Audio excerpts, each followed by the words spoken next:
May 1994. 4 years after his release from prison, Nelson Mandela stands before his nation as South Africa's first democratically elected president. But beneath the hope surrounding his rise, the remnants of decades of apartheid are dangerously smoldering. His country, still divided, is on the brink of implosion. In 20 months of increased South African racial violence, more than 750 people have been killed. There were an awful lot of right-wingers who were threatening war, who were organizing for war. Former soldiers, armed to the teeth, they were fighting to preserve white rule. It was the worst possible tension you can get between black and white people. No one will silence the white nation.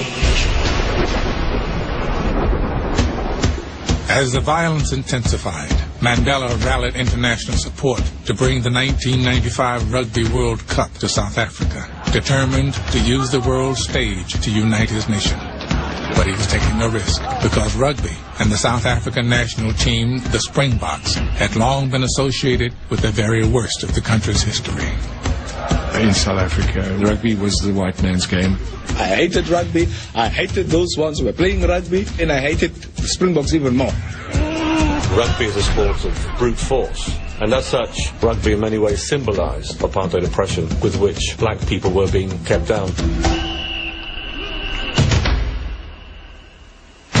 But now the man called Madiba by his followers was set on making peace with his former oppressors. He would become a rugby fan, but convincing black South Africans to stand behind the long-hated Springboks would not be easy. You see this cup that I'm wearing? I ask you all to stand behind them because they are our pride. Here is the man wanting us to reconcile with these brutish people who have humiliated us for ages in our own country. I wasn't going to be persuaded even by the great Madiba to support the Springboks. As the World Cup approached, Mandela repeated his message of one team, one country in townships and villages across South Africa. Moved by Mandela's support, the Springbok players visited the Robben Island prison, where Mandela had been jailed for nearly 3 decades. You go to the cell and you realize he sat here for how many years. And I remember James Small standing in the corner and there were tears running down his cheeks. It was quite amazing to experience, just for a few moments, what a man experienced for a lifetime. You didn't really understand how big this whole thing was until we saw that. That also made us realize that, what we were doing was a little bit more than just playing a game. That's the end of the game. Well, who would have believed that South Africa would beat Australia, world champions? The underdog Springboks, newly inspired, began a magical run through the tournament. And that's it. South Africa have beaten France in this World Cup semi-final. But as the team advanced, something even more improbable happened. Black South Africans started to stand behind the national team. We started realizing that, this is our country, this is our brothers, we all have to be behind them. People understood that we're a fledgling democracy, we're on show together. Please show the world that we're doing all right. One team, one country. That was Mandela's vision. And on the morning of the final game, blacks and whites alike were swept up into a shared frenzy of excitement. As Mandela drove to Ellis Park Stadium, he saw firsthand what just weeks ago had been unimaginable. We had a lot of white people driving past us, hooting and fists out of and normally you'd have the fists out of anger, but this was fists of jubilation. On all the lights, on all the freeways, you had these enormous flags. Everywhere was just the World Cup, the World Cup. Beneath the stadium, the Springboks prepared, knowing they would never play a more important game. Moments before they took the field, the silent tension in the locker room was broken. The door opened, and in walked Nelson Mandela. Nobody knew they was coming to visit us.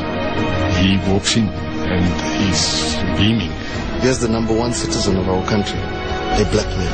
wearing a Springbok jersey. Never in our wildest dreams did we ever expect him to wear Springbok on his heart. It was a very, very strong motivator in terms of where we were going and what we had to achieve.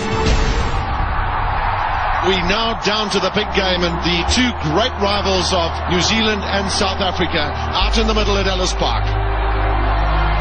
Tied 12-12 after regulation, the match remains one of the epic finals in rugby history. As play headed to overtime, Mandela sat in the president's box, his great experiment hanging in the balance. Van der Westhuizen, Stransky looks for the drop. Has he got it? Yes, it's over. That is it. The final whistle then. South Africa win this Rugby World Cup final. And what a dramatic finish for the host country. I don't think I've ever seen so many grown men on the rugby field cry.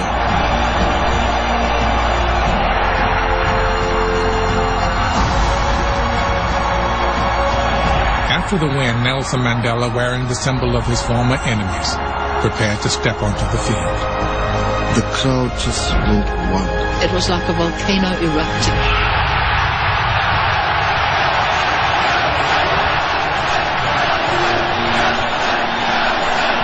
I'm trying to understand what the chant is. I realized that these white South African people who were chanting their president's name. This is Nelson. Nelson, Nelson. Nelson, Nelson. Nelson, Nelson. That was one voice. I never thought that we would hear that at a rugby stadium. At the time, I think it was just fantastic. We didn't know what hit us. I mean, it was just the most phenomenal. It was really quite incredible. The image of a joyous Mandela celebrating with the national team was mirrored in every corner of the once broken country. South Africans at last were rejoicing as one. Then we had 65,000 South Africans here today. Tremendous support. David, we didn't have 60,000 South Africans. We had 43 million South Africans.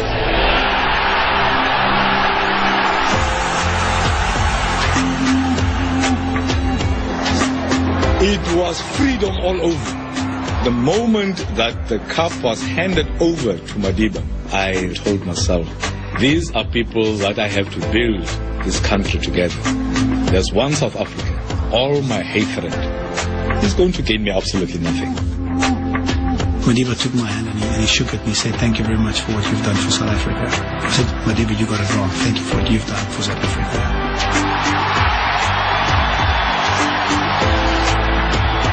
I think it was great vision from the man to have used that opportunity to make us see each other. This is our South Africa.